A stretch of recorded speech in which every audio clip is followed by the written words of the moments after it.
We want to take you now to Bal Harbour, Florida, where President Biden is speaking after he and the First Lady spent the day with those impacted by the Surfside condo collapse. Let's listen. I haven't seen in a long time, and it's really a testament to how difficult things are down here, and it's what, quite frankly, we miss a lot. You know, we've all been working in tandem from the moment we got the news of the collapse of the building. And I think my colleagues will tell you we cut through the bureaucracy. The one order I gave the federal folks was no bureaucracy, just cut through it, get to whatever they need. That's why we decided to cover, for example, 100% of the search and rescue cost for the first 30 days. Not done often, but necessary here, in my view. And FEMA is going to provide temporary housing and other urgent needs for the survivors. State Department is expediting visas for family members from other countries, and there are from Latin America, South America, Europe, Israel. And I want to give a special shout out to the first responders. International Association of Firefighters, one of the best organizations in the country. And I particularly want to thank the president. Ed came down from Boston, and he's here with the entire group. You know, these folks are always showing up, no matter what. They're risking their lives. You know, there's that old expression, I know the press that travels with me is tired of hearing me saying, but I'm not tired of saying it. And that is that old expression, God made man, then he made a few firefighters. They're remarkable, remarkable people. They're always risking their lives to save lives, as well as the police and other first responders. I got to meet with a whole bunch of them. And we're able to deploy nearly 500 personnel, including 5 other search and rescue teams on the ground today here because of our FEMA director ordered it. I want to compliment FEMA, and I might add, all those folks are risking their lives to save lives, but also holding out hope that those will be found. Hope springs eternal. When I talked to those first responders, I pointed out that they're under a great deal of stress, and we should take advantage, they should take advantage of the mental health facilities that are going to be available, because, you know, we talk about our military suffering from post-traumatic stress. Well, seeing what they're seeing, doing what they're doing, understanding how much trauma is involved, I just don't want them thinking that they should walk away from help if it's needed. You know, they stand together, and it's really impressive. And there's also the need, in addition to state and local assistance, to determine the cause of this collapse and the adjacent buildings, how safe they are. There are 2 outstanding concerns. First, the remaining buildings may collapse. The remainder of the building may collapse. We need to determine if it's safe for first responders to return to the site to continue their rescue mission.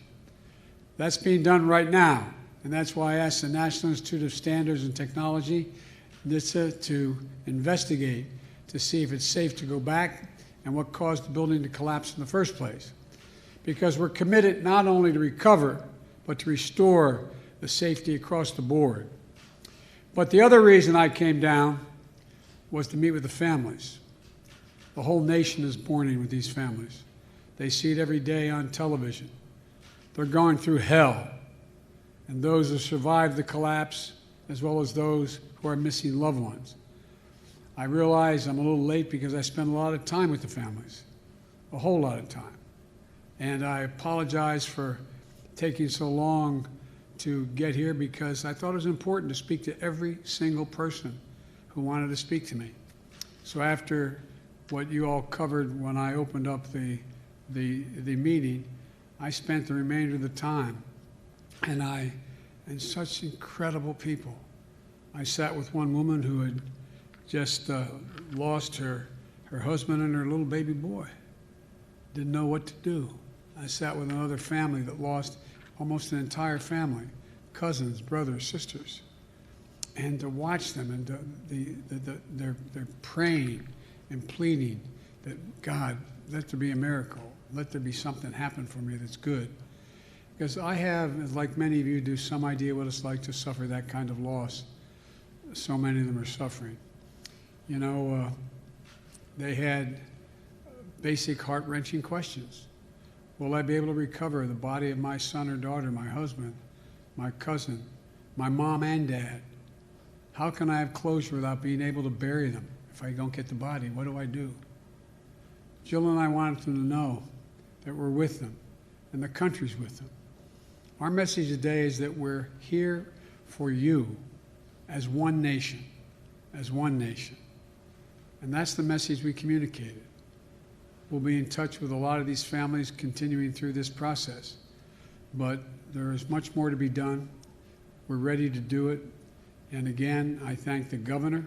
I thank my colleagues, Senator Scott and Senator Rubio. I thank Debbie Wasserman Schultz for their total, complete cooperation. There's no disagreement, no bickering. Everybody's in the same team.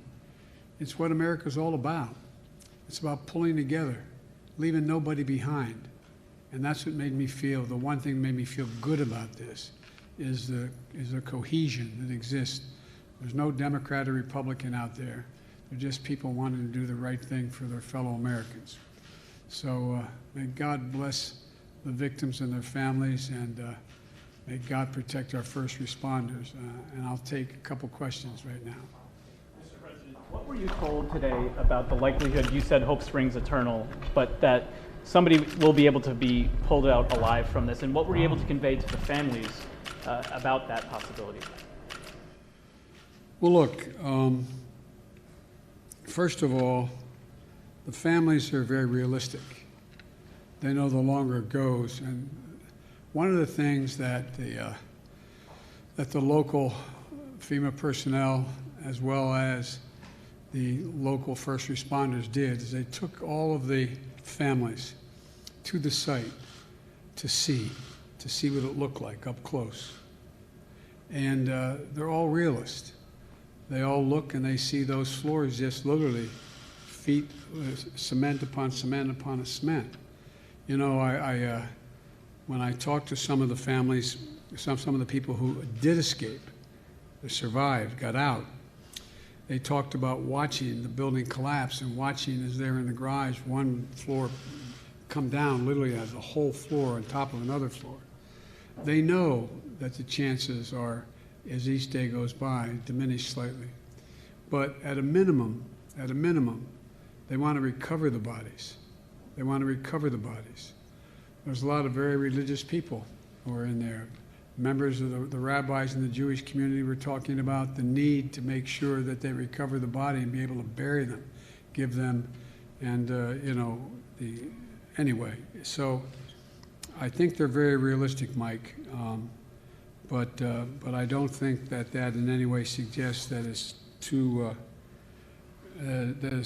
we should stop. I think that we should move on, continue to try to recover the bodies. In the meantime, that's why NISTA and others are determining whether or not it's safe to send the first responders back. When they'd ask me about this, I'd point out that the last thing they would want and we would want is in the process of trying to recover, and the possibility, there's still a possibility someone could be alive, someone could still be breathing, someone could be there, that the last thing you want to have happen is have that building collapse and kill 10, 20, 30, 50 firefighters or wound them or first responders. So, but Mike, they're realistic. It just brought back so many memories. It's bad enough. It's bad enough to lose somebody. But the hard part, the really hard part, is to not know whether they're surviving or not. Just not have any idea. When the accident took my wife and my family, the hardest part was, were my boys going to get out? Are they going to make it? And not knowing. When you're flying home from Washington to get the news, you just don't know. So but I was amazed. As you know, unfortunately, I've done a lot of these circumstances where I've met with families who have had great loss. And what amazed me about this group of people was their resilience, their absolute commitment, their willingness to do whatever it took to find an answer. I walked away impressed by their strength. And Nancy Bloomberg, do you have a question? Yeah. I was told. Oh, thank you. Yeah, what did you learn, if anything, about the collapse of the building? Is there anything more you learned from investigators or the FEMA administrator? No, it's underway. I don't, and the director of FEMA is with me here. We don't have any firm proof of what's happened. There's all kinds of rational speculation about whether or not the rebars were rusted, whether or not the cement, whether it's limestone or not, whether or not. But a lot of the families who survived talked about how upset they were that in the last years that they've been here, how there was one condominium complex built across the street and a road was purchased, and while they were living there, they would hear the drilling and they'd feel their building moving and shaking. There are all kinds of discussions about whether or not they thought that water level rising, what impact it had. And interesting to me, I didn't raise it, but how many of the survivors and how many of the families talked about the impact of global warming, how much it, and they didn't know exactly, but they talked about sea levels rising and about how there were, and the combination of that and the concern about incoming storms, incoming tropical storms. And so, but I don't think there is at this point any definitive judgment as to why it collapsed and what can be done to prevent it from happening and what other buildings may have to be inspected to determine if they have the same problems. I'm supposed to head out and catch up with the governor, so I want to thank you all for taking the time. President, can we ask you about two matters away from where we are now? First is, while you've been speaking, a top associate of the former president has been in a New York court pleading not guilty to various financial charges. Do you have a reaction to that? And secondarily, if I can, does the Supreme Court's ruling today on an important voting rights decision add to the sense of urgency you feel about pursuing voting rights legislation at this time? I know nothing about the first circumstance because I've been gone. I don't have any idea, so I'm not going to comment on that. And even if I did, I wouldn't comment on an ongoing case if it's an ongoing case. With regard to the second point, I think I did get a summary on the way down on the plane of the Supreme Court decision.